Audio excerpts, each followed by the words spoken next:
How to create your Google Gemini AI API key. Sign in using Facebook.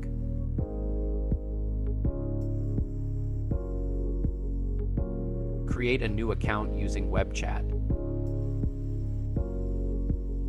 Name your bot.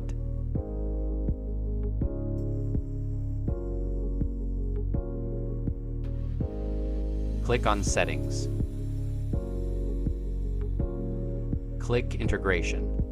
Then Google Gemini AI. Let's go create our API key. Click Get API Key in Google AI Studio. Click Get API Key. Agree to Google's terms.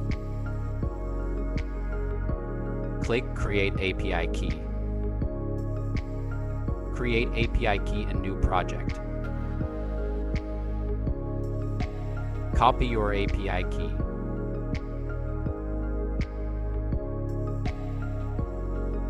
Click Connect.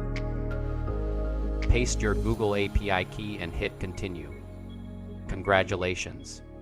Your bot is now connected to Google Gemini AI.